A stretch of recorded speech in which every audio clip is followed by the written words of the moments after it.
Alright guys, special factoring patterns. Okay, these factoring patterns should go a little quicker than the trinomials because, as the title suggests, there are special types and they have patterns that we can follow and factor these quicker. Okay, so notice here the first special factoring pattern is called a difference of squares. You should be familiar with that. And a difference of squares, it must be subtraction. Okay, and then of what? Subtraction of what? Of perfect squares. Okay, so this is shortened to just squares, but it refers to perfect squares. So what's a perfect square? Well, a perfect square is a number like 4 or 25. Numbers that you can take the square root of and get a whole number.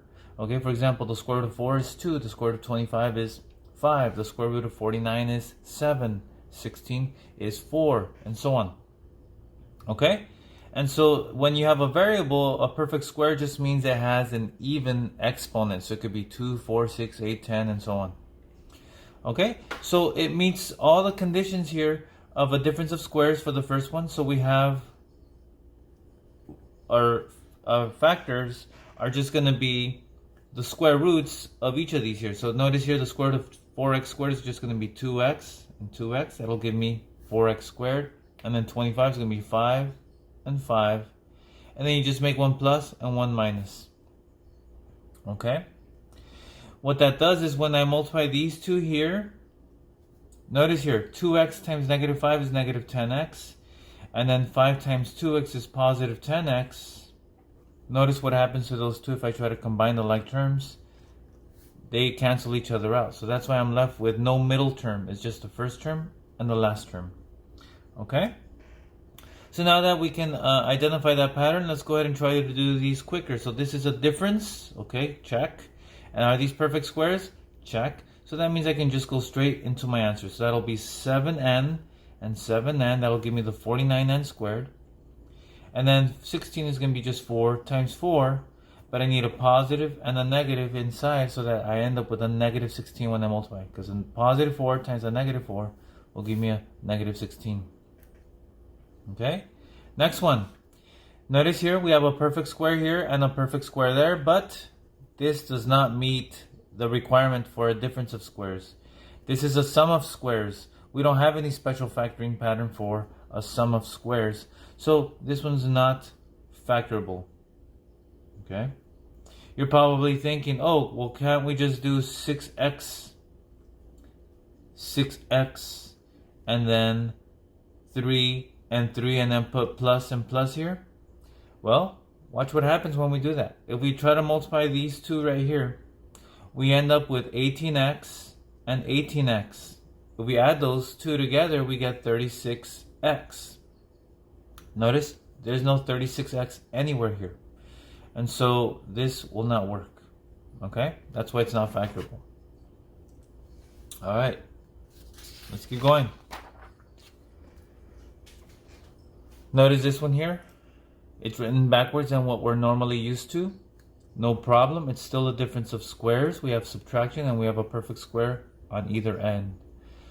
And so this will be 3 and 3. And that'll be x and x. And just put a minus sign and a plus sign here. It doesn't matter which one you put the plus or minus. It's just got to be one of each.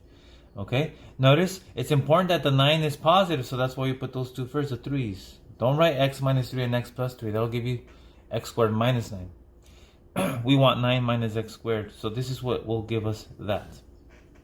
Take a look at this one here.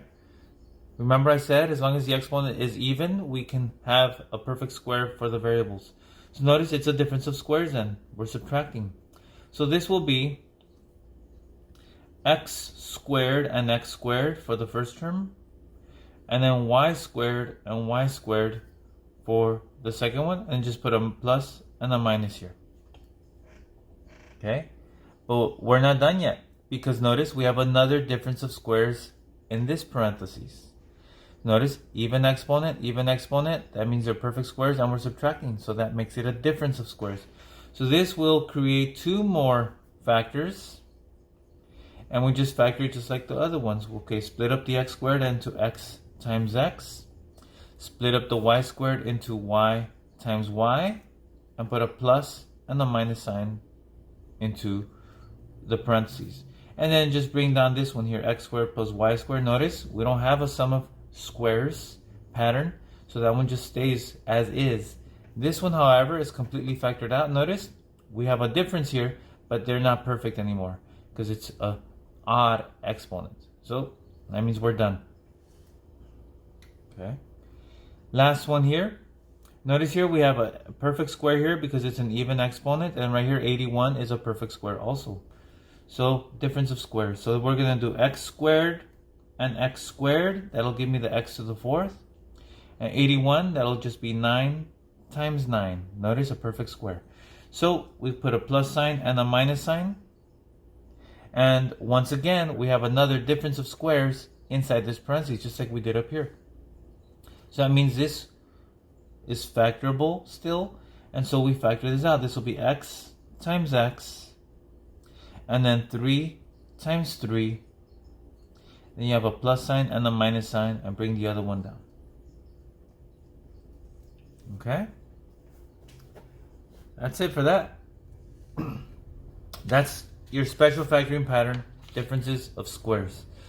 Now let's move on to perfect square trinomials. Now this is similar to the difference of squares, but this time we have a middle term here. Okay? So, how do we do these? Well, there's a pattern for these as well. We're going to have two factors still. Notice here, the first term and the last term are perfect squares, like when we were doing difference of squares right now. So all these will have that in common also. Perfect square. So just split it up. X times x is x squared. 5 times 5 is 25. But what about the middle term?